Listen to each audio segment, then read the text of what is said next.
आशा, आप से मैं सवाल करूंगा कि आप इस जो कुछ हो गया, ये तरमीम मंजूर हो गई, आप इस तरमीम की मंजूरी के बाद पाकिस्तान के जो सियासी माहौल है इसमें कोई ठहराव देखती हैं या नहीं देखती? बहुत शुक्रिया इफ्तिखार साहब। तरमीम होने तक भी सियासी माहौल और उसमें इस्तेहकाम लाने की कोशिश तो पार्लियामेंटेरियन और सियासी जमातों की जानिब से भरपूर की गई है, मगर दिखाई ये देता है कि जितना पोलराइज सोसाइटी हो गई है उसमें इस सियासी इस्तेहकाम की तलाश अभी कुछ अर्सा जारी रहेगी। डिपेंड करता है कि जो आईनी तरमीम करके, कानून साजी करके जो कुछ नया करने की कोशिश की जा रही है वो कितना डिलीवर कर पाता है। जाहिर बात है जो आज तरामीम हो रही है, पार्लियामेंट को ये ख्याल गुजरा कि गुज़िश्ता 10-15 साल में जिस तरीके से इदारों को डिलीवर करना था, जो पार्लियामेंट की स्ट्रेंथ होनी चाहिए थी, वो नहीं उस तरीके से थी। पार्लियामेंट को एक साइन, एक ब्रश या एक नॉड के साथ और प्राइम मिनिस्टर को जिस तरीके से रिमूव किया जाता रहा और हर कुछ अरसे बाद जब ये किया जाता रहा कुछ अदालती फैसलों के जरिए, तो खुद उन जजेस और उनके आसपास के लोग उस बात को तस्लीम करते रहे कि ये सियासत ज़दा फैसले थे। तो यहाँ आज अगर पार्लियामेंट खड़ी है कि कुछ ऐसी तरमीम की जरूरत पड़ी कि हमने पिछले 15-17 साल में जो माहौल देखा, वहां पर जो काम इदारों ने अपने अपने करने थे वो अपने दायरा कार से बाहर निकल के किए।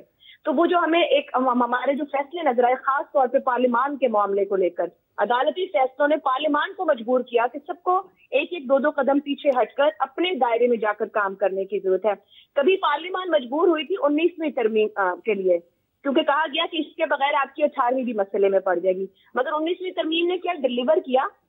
उन्होंने जो मांगा उनको दिया। उनका जो ओस था, जो अहद था, जो डिलीवर करना था, क्या वो डिलीवर कर पाए? नहीं कर पाए। सियासी अदम इस्तेहकाम 1-2 दिन में तो आता नहीं। स्टेप बाय स्टेप हमने वो अदम इस्तेहकाम की तरफ सफर किया है। हम प्राइम मिनिस्टर के साथ जो करते रहे, हम जमहूरी हुकूमतों के साथ जो करते रहे, कई फैसले कहीं सोच पसंद नापसंद पर चलते रहे। तो आशा, आज यहाँ पार्लियामान आशा, क्या ये जो 26वीं आईनी तरमीम मंजूर हो गई है, आप समझते हो कि कुछ लोग इसको जो नहीं मानेंगे तो वो मुजाहरा करेंगे, वो खराबी पैदा करेंगे कि हम जमहूरी अमल है हमारा, कि हम इसके खिलाफ प्रोटेस्ट कर रहे हैं, सड़कों पे आ रहे हैं, धरना दे रहे हैं, जुलूस निकाल रहे हैं? इफ्तिखार साहब, देखिए, एहतजाज करना हक है। जमहूरी तौर पर देखें, वो खुद भी कह रहे हैं कि हम वो तो अपना फैसला खुद नहीं पूरा कर पा रहे ना। अगर एक जमात ये कह रही है कि वहां पे कोई लीडर मौजूद है, चेयरमैन के नाम से एक शख्स पार्लियामेंट के अंदर मौजूद है, मगर उस चेयरमैन की भी वो से ना हो और बहुत सी से मौजूद हो, एक शख्स जो इस वक्त किसी सजा की वजह से जेल के अंदर है, बानी है, ठीक है, एहतजाज करना भी हक है, लेकिन आपको सियासी तौर पर आगे बढ़ना है। आपने अपने रास्ते खोलने, अगर आपने किसी चलने वाले कारकुन का रास्ता आप समझते हो आप एहतजाज करें, मगर एहतजाज प्लान करके अदम इस्तेहकाम के लिए ना करें, आप समझते हो ना करें मुल्क और रियासत। आप समझते हो कि जमहूरी अमल आगे को बढ़ेगा? जमहूरी अमल आगे बढ़ना चाहिए, और मेरा ख्याल से अगर माशी इस्तेहकाम आएगा, अगर इसी तरीके से सर जोड़ के सियासी ताकतें, अगर कोई एक नहीं करना चाह रहा उसको छोड़ दें, मगर कानून रास्ता ले, आइन रास्ता ले, सियासी जमातें कंसेंसस के साथ रास्ता ले, और जिस बात के लिए ये सब कर रही हैं कि अवाम को डिलीवर करना है, अवाम को उनके हुकूक देने हैं, माशी इस्तेहकाम अवाम को मिले, सियासी इस्तेहकाम अवाम को मिले, उनके नुमाइंदे उनके दरवाजों के बाहर मामला हल करें, तो फिर कोई जितना भी एहतजाज कर ले कोई फर्क नहीं। आशा, आपका बहुत शुक्रिया कि आपने अपने इतने वक्त से वक्त निकाला और हमारे साथ शिरकत की। जैसा अब हम आखिरी अब फिक्रों में जा रहे हैं, आपको कोई चीज़ नहीं समझ आ रही कि को फ़र्क पड़ेगा? मेरा ख्याल है कि जी जिस मकसद के लिए कराई गई, देखे ना, एक कॉन्फ्रेंस हो रही है, कुछ पैसे बाहर से आ रहे हैं, कुछ इक्तिसादी सूरत बेहतर हो रही है, और ये खदशा था कि शायद ये तरमीम से पहले ही धरना धुरना हो जाएगा, वो जो कॉन्फ्रेंस हुई शायद वो भी नाकाम हो जाएगी, तो उससे आगे तो हम आए हैं, लेकिन जो इनकी रिजर्वेशंस हैं वो भी बड़ी जेन्युइन है। आप क्या समझते हो? देखो, हम कई चीज़ें मिक्स कर बैठे हैं। मुझे 1.5 मिनट दे दें, मैं उसको 1.5 मिनट दूंगा पूरा, क्योंकि उसमें सियासी इस्तेहकाम जो है ना, इसका ना आईनी तरमीम से कोई ताल्लुक है, ना मुआशी इस्तेहकाम से ताल्लुक है। फिर किससे ताल्लुक है? बात करने, मैंने कहा मुझे आप ताल्लुक जानना चाहूँगा ना। मैं यही अगला फिक्र आप खुद बखुद मेरा सेल्फ एक्सप्लेनेटरी है, मेरा डेढ़ भी खर्च हो जाएगा इसी। सियासी इस्तेहकाम जो है ना, इसका जो सियासी इस्तेहकाम का ताल्लुक ना आईनी तरमीम से है, ना आपका जो है मुआशी इस्तेहकाम से है। सियासी इस्तेहकाम का ताल्लुक जो है वो मुल्क के अंदर जो है पॉलिटिकल स्टेबिलिटी जो है वो एक अवामी सतह पे होती है। आया पब्लिक जो है एट लार्ज वो मुतमईन है, आया सिस्टम जो सियासी बना रहे हैं उसके साथ चलेगी नहीं चलेगी। इस वक्त पब्लिक के अंदर इमरान खान साहब की जो सपोर्ट है, अगर उसको सामने रखें तो वो चाहे इसके ऊपर अगर सारी असम्बली मुतफिक भी हो जाए, अगर तरीके साफ नहीं होती तो उनकी ओपिनियन नहीं होगी। मेरा ख्याल है कि उसके लिए कोई और तरीक़ेकार करने पड़ेंगे कि कैसे ऑन बोर्ड किया जाए, या जो एक tug of war Imran Khan साहब की और बाकी मुक्तदर की चल रही है वो किसी उसका हतमी नतीजा निकलेगा तो पता चलेगा कि ये ऊँट किस कर सियासी ऊँट किस करोड़ पर बैठ रहा है। लेकिन आईनी तरमीम से बहरहाल हुकूमत की जो फंक्शनिंग है उससे बेहतरी आएगी। हुकूमत के पास ये तो गुंजाइश होनी चाहिए ना कि जितना अर्सा उनके पास हुकूमत है उनके पास उनको कोई किसी का ख़तरा ना हो कि कोई उड़ा के रख दे, अचानक सुप्रीम कोर्ट फैसला करे, वज़ीर आज़म को जो है डिसमिस कर दे, या उसको इस तरीके से अंडरमाइन किया जा सके, या इस जो बाकी जो मुआशी जब इस्तेकाम आएगा तो उसको भी वो उसका क्रेडिट लेंगे कि भाई कम अज़ कम हमने दिया। लेकिन मुआशी इस्तेकाम अयूब खान के वक्त में था या मुशर्रफ साहब के वक्त में था, उनके इक़्तिदार को नहीं बचा सका था क्योंकि दोनों के वक्त में पॉलिटिकल स्टेबिलिटी जो थी वो जेपरडाइज थी।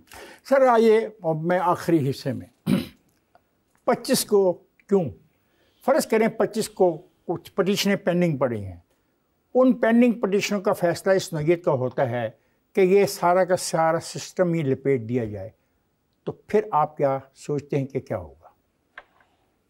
देखिए 25 का ये इसलिए किया जा रहा था कि अमेंडमेंट्स पहले आ जाएं और जो नॉर्मल सुप्रीम कोर्ट के पास जो कॉन्स्टिट्यूशनल पावर है वो पहले तो कोशिश थी नई कोर्ट को दे दी जाए और काजी साहब के हवाले कर दी जाए।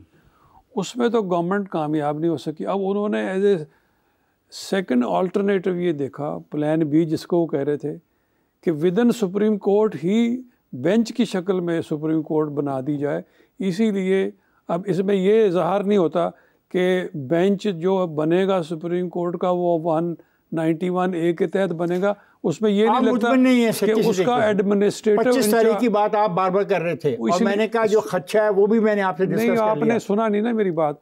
अब ये है कि उन्होंने इस चीज़ में तो कामयाब हो गए कि मंसूर अली शाह, मैंने किसी का नाम नहीं लिया, मंसूर मैं ले रहा हूँ ना, मंसूर अली शाह साहब अगर ये अमेंडमेंट्स ना होती तो नॉर्मल तरीके से वो 25 को चीफ जस्टिस हो जाते, तो ठीक है ना, हो रही है मेरा ख्याल है। नहीं, अब तो 3 मेंबर सीनियर में से कोई वो कमेटी चुनेगी ना। हाँ। जो अगर ये अमेंडमेंट कंप्लीट हो जाती 25 से, हाँ। तो ये 12 अमेंडमेंट तो हो गई है कंप्लीट भाई, तो फिर ये 12 रुकनी पार्लियामेंट्री कमेटी नाम चुनेगी 3 में किसी से। जज को लाएगी ना, जज को लाएगी ना, किसी को लाएगी ना।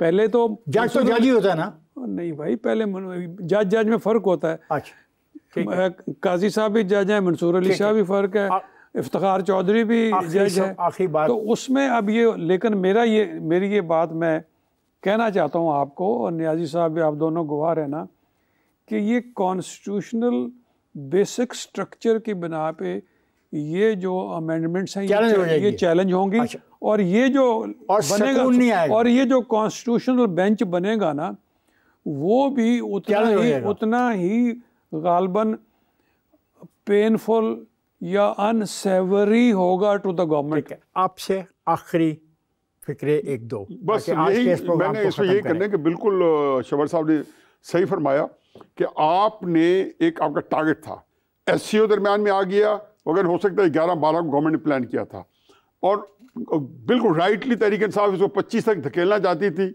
अभी भी इमरान खान साहब स्पेस चाहते थे और 25 जो थी वो मैजिक डेट थी, और यही एक वजह बनी है जिसने बाकी तरमीम ने तो हो ही जाना था, जिसकी वजह से उन्होंने बिल्कुल गवर्नमेंट कंपेल्ड थी। और जैसे शुरू आगाज़ यही था कि इसी की वजह से हुई है इतनी अर्जेंसी के साथ, और गवर्नमेंट ने अपना पर्पज़ अचीव कर लिया है। और मेरा ख्याल है कि इस तरमीम के बाद उनको वक्ती तौर पे एक पीस ऑफ माइंड मिल गया है। उनके अनसर्टेनिटी था कि जो रिजल्ट भी खुलेंगे, देखो क्या क्या उनको नाज़िल कर दिया गया था। आपका शुक्रिया। उन्होंने बाकी पॉइंट छोड़ दिए इस लार्जर पॉइंट को हासिल करने। बड़े इंपॉर्टेंट पॉइंट है, यही बात में हकीकत यह है कि मैं अपनी ज़िंदगी का जो हासिल कलाम बता दूँ ना, ये शुरू से ही यही 4-5 पॉइंट्स होंगे बाकी तहरीक इंसाफ को बोर्ड पे लाने के लिए, और पहले दिन से 3-4 पॉइंट के ऊपर मैं आपके प्रोग्राम में कहता हूँ आपके साथ बैठ के कि ये इस पे कंसेंसस था फजल रहमान साहब का, नून का, पिछले महीने पहले भी और कल भी। शबर साहब आपका बहुत बहुत शुक्रिया। हफीज़ नैब साहब आपका शुक्रिया। जो 26वीं आइनी तरमीम मंजूर होगी, इसके बाद क्या क्या हो सकता है, इसके हक़ में और ख़िलाफ़ जो गुफ्तगू लोग करना चाहते हैं, कुछ आपने सुन ली और कुछ अब आप सुनते रहेंगे।